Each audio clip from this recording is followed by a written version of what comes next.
आप अपने तबस्सुम टॉकीज को ज़रूर कीजिए सब्सक्राइब और बेल आइकन दबाना ना भूलिएगा। आदाब, नमस्कार, मैं हूं आपकी अपनी तबस्सुम और आप देख रहे हैं तबस्सुम टॉकीज।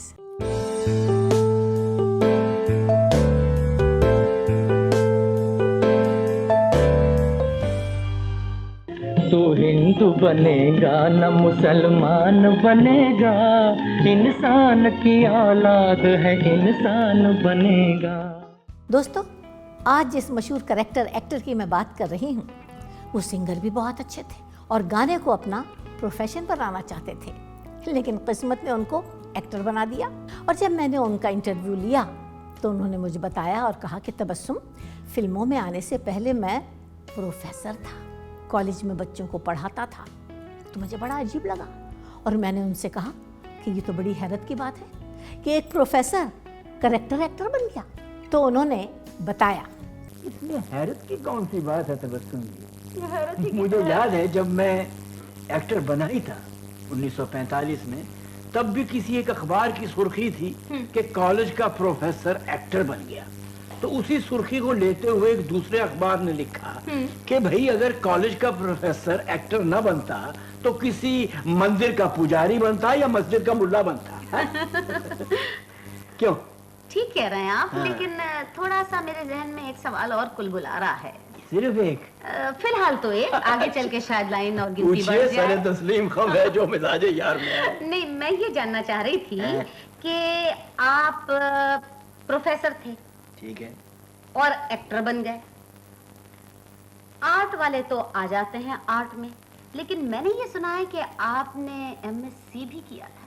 सही है तबस्सुम जी, एमएससी की फिजिक्स में, और उसके बाद 2 साल कॉलेज में पढ़ाया भी। बड़ी तमन्ना थी रेडियो ज्वाइन करने की।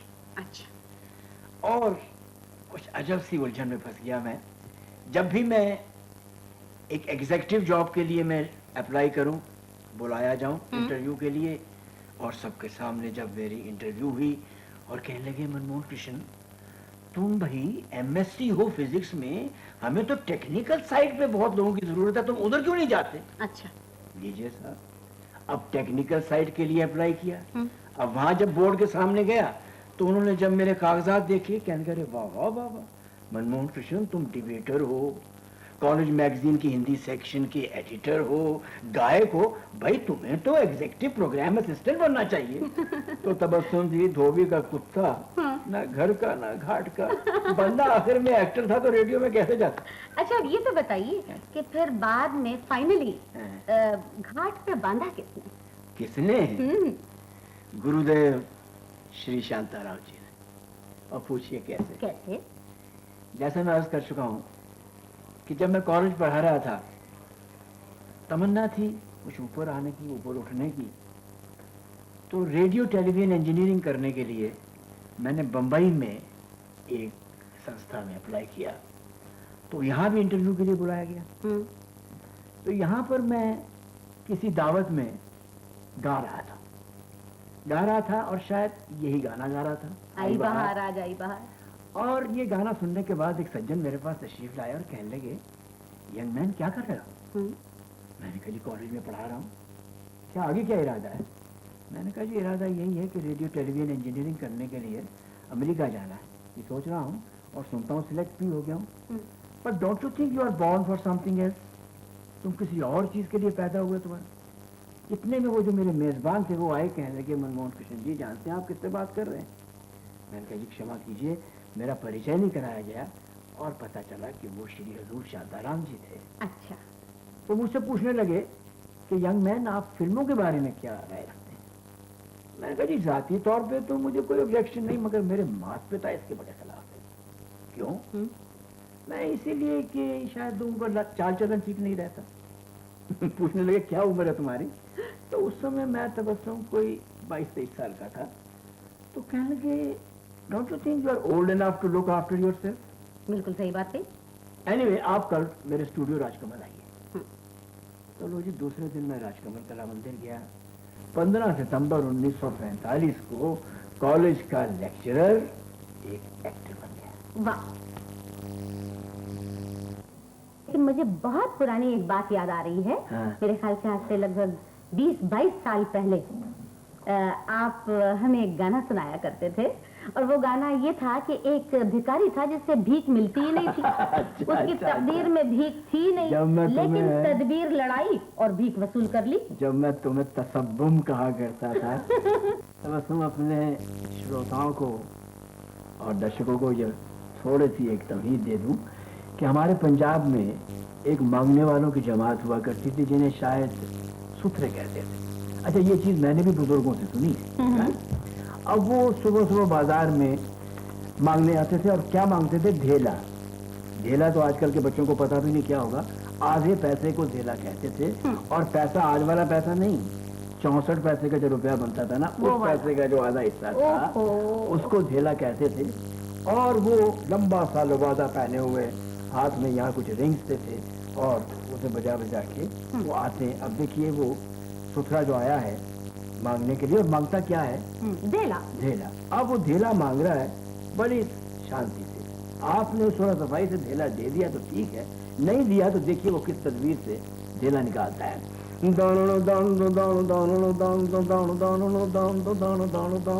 ओए ढेला ही दिला दे बाबा, ढेला ही दिला दे, ढेला ही दिला दे बाबा, ढेला ही दिला दे।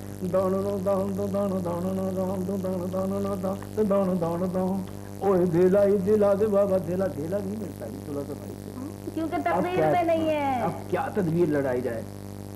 कहता ढेला नहीं देगा तेरी चोरी हो जाएगी, ढेला नहीं देगा तेरी चोरी हो जाएगी। चोरी जो होगी फिर थाने तू जाएगा, थाने तू जाके फिर रपट दिखाएगा। इतना जो करेगा मुझे ढेला ही दिला, ढेला ही दिला दे बाबा, ढेला ही दिला दे।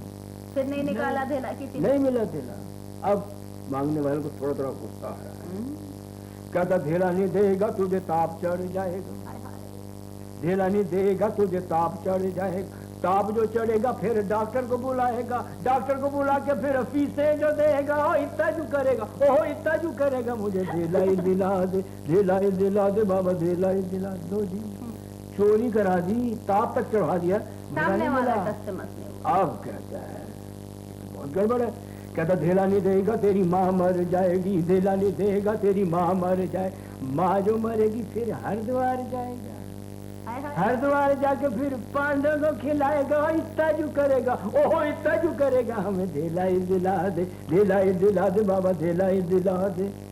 ढेला फिर भी नहीं मिलता था, बस चोरी करा दी, ताप चढ़ा दिया, माँ तक मरवा दी।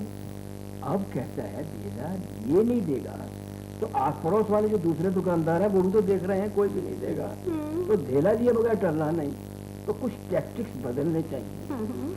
कहता ढेला ही दिला दे बाबा, ढेला ही दिला दे, ढेला ही दिला दे बाबा, ढेला ही दिला दे। ढेला नहीं देता मुझे झूठ मूठ कर दे, ढेला नहीं देता मुझे झूठ मूठ, इशारा कर देता कि दूसरे समझे तूने दे दिया है। कहता ढेला नहीं देता मुझे झूठ मूठ कर दे, झूठ मूठ कर दे, झूठ मूठ कर दे, झूठ मूठ कर दे, झूठ मूठ कर दे। ओए इतना क्यों करेगा मुझे ढेला ही दिला दे, ढेला ही दिला दे बाबा। ढेला मिल जाता है और वो आगे चला जाता है। दोस्तों, ये गाना मुझे आज तक याद है, और इसकी वजह ये है कि 50s के दौर में मैं मनमोहन कृष्ण अंकल के साथ कई फिल्मों में काम कर रही थी, ख़ास तौर पे आराम और बैजू बावरा में। और उस वक्त हम दोनों मिलके ये गाना गाया करते थे, लहक लहक के गाते थे, मज़ा ले ले के गाते थे, और हमसे ज़्यादा पूरा यूनिट जो था वो एंजॉय करता था। बड़े होने के बाद भी मैंने मनमोहन कृष्ण अंकल के साथ कई फिल्मों में काम किया, ख़ास तौर पे धर्मपुत्र में। 1922 में पैदा हुए थे मनमोहन कृष्ण लाहौर में, एक पंजाबी हिंदू परिवार में।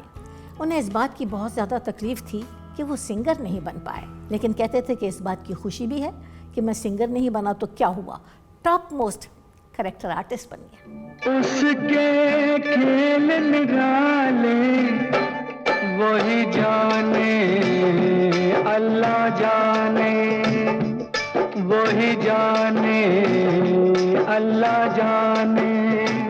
मनमोहन कृष्ण कहते थे कि मैं यश चोपड़ा का बहुत ज़्यादा शुक्रगुजार हूँ, क्योंकि 1979 में उन्होंने मुझे एक्टर से डायरेक्टर बना दिया। और अपनी सुपरहिट फिल्म नूरी मुझसे डायरेक्ट करवाई।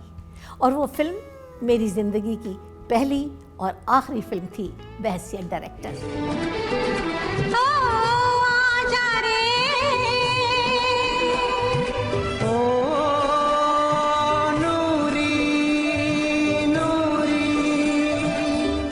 दोस्तों, ये तो सभी जानते हैं कि मौत पहले दिन से हर एक के साथ है। मनमोहन कृष्ण भी ये दुनिया छोड़ के चले गए 1990 में। तो दोस्तों, ऐसी बातें भी मैं आपके साथ शेयर करती रहूँगी। आप देखते रहिए तबस्सुम टॉकीज़, करते रहिए लाइक, शेयर और सब्सक्राइब।